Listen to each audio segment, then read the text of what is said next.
నిజామాబాద్ ప్రభుత్వ జనరల్ ఆసుపత్రి superintendent doctor ప్రతిమా రాజ్ పైన ప్రభుత్వం వేటు వేసింది. ప్రభుత్వ ఆసుపత్రిని అడ్డాగా చేసుకుని ఇష్టారాజ్యంగా కార్యకలాపాలు నడపడం పైన వైద్య ఆరోగ్య శాఖ మంత్రి దామోదర రాజనరసింహ ఆగ్రహం వ్యక్తం చేయడంతో పాటు ఆమె పదవీ కాలంలో జరిగిన అక్రమాలపైన కూడా విచారణకు ఆదేశించారు.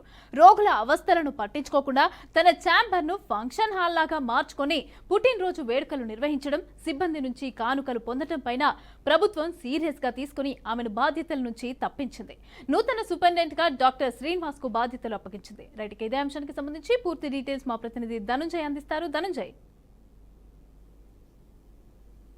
థ్యాంక్ యూ మమత. ప్రస్తుతం మనం జిల్లా కేంద్ర ప్రభుత్వాసి నిజామాబాద్ ప్రభుత్వ ఆసుపత్రి చూస్తుంటే వివాదాలకు కేంద్ర బిందువుగానే మారని చెప్పొచ్చు. గతంలో అనేక ఆరోపణలు ఎదుర్కొన్న ప్రతిమారాజు ప్రస్తుతం అదే కోవలో ఈరోజు సస్పెన్షన్ వేటుకు గురైందని చెప్పొచ్చు. బదిలీపై ఆమెను తాత్కాలికంగా ప్రభుత్వం సైతం ఆమెను బదిలీ వేటు వేసిన పరిస్థితి చూస్తున్నాం. ఎందుకంటే గత 3 రోజుల క్రితం జిల్లా కేంద్ర ప్రభుత్వ ఆసుపత్రి సూపరింటెండెంట్ కార్యాలయంలో ఆమె బర్త్డే వేడుకలు అత్యంత వైభవంగా నిర్వహించుకున్నారు. ఎందుకంటే ఒకవైపు రోగులు ఇబ్బందులు పడుతున్నప్పుడు కూడా రోగులను పట్టించుకోకుండా బర్త్డే వేడుకలు జరుపుకోవడంపై అటు అధికారులు అటు ప్రభుత్వం సైతం దీనిపై సీరియస్ అయింది. గతంలో జిల్లా పర్యటనకు వచ్చిన మంత్రి దామోదర్ రాజనరసింహ సైతం ఏదైతే సూపరింటెండెంట్ పనితీరుపై తీవ్ర స్థాయిలో ఆగ్రహం వ్యక్తం చేసిన పరిస్థితి మనం చూసాం. ఎందుకంటే సమీక్ష సమావేశంలో ఇష్టానుసారంగా వివరించిన తీరు చూస్తుంటే ఆమె తీరు పట్లనే ఆమె అసహనాన్ని వ్యక్తం చేసి ఆమెపై ఆగ్రహాన్ని సైతం వ్యక్తం చేశారు. ఈ రకంగానే జీజీహెచ్ సూపరింటెండెంట్ పై ఒక్కసారిగా బలిపెట్టు ఒకవైపు చర్చనీయంగానే మారని చెప్పొచ్చు. ఎందుకంటే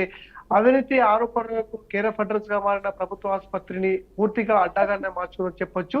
ఈరోజు మెడిసిన్స్ తో పాటు అనేక ఎక్విప్మెంట్స్ ను పూర్తి స్థాయిలో నిర్వీర్యం చేసింది. ఎందుకంటే రోటరీకి సంబంధించిన ఎంఆర్ఐకి సంబంధించిన కోట్లాది రూపాయల స్కానింగ్ సెంటర్ సైతం వృధాగా చేసింది. దీనిపై విచారణ సైతం ప్రభుత్వం ఆదేశాలు జారీ చేసింది. ఈ రకంగా ఆమె బర్త్డే వేడుకలే కాదు, ఆమెపై న్యాయ విచారణ చేపట్టేందుకు అటు ప్రభుత్వం ఆదేశాలు ఇవ్వడంతో ఆమె పనితీరు ఎట్లా ఉందో అని చెప్తున్న పరిస్థితి మనం చూసాం. ఎందుకంటే ఒకవైపు బర్త్డే వేడుకలు జరుగుతున్నాయి, మరోవైపు చూస్తుంటే పేషెంట్ ని భుజానిపై ఎత్తుకొని తీసుకొస్తున్న సందర్భాలు ఈ రోజు అక్కడ ప్రభుత్వాన్ని ఒక్కసారిగా మనకు కనిచేసిందని చెప్పొచ్చు.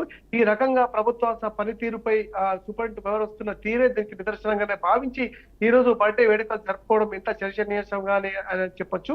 ఇందులో భాగంగానే ఆమెపై బదిలీ వేటు తీవ్ర స్థాయిలో ఈరోజు ప్రభుత్వ ఆసుపత్రుల్లో సిబ్బందిపై కలవరం సృష్టించని చెప్పొచ్చు. ఎందుకంటే ఆమె బర్త్డే వేడుకలో అనేక మంది స్టాఫ్ నర్సులు అదేవిధంగా సిబ్బంది అటు తోటి రోగులను వదిలేసి ఆమె బర్త్డే వేడుకలో పాల్గొని ఆమెకు గిఫ్ట్లు బహుమతులు ఇచ్చి ఆ ఫోటోలు సెల్ఫీలు దిగుతూ ఈరోజు చర్చనీయాంశంగానే అటు దారి తీసేది.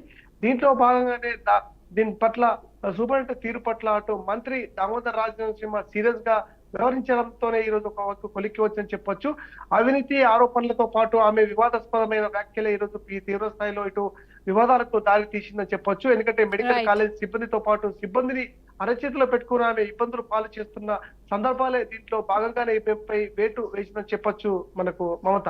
Right, thank you.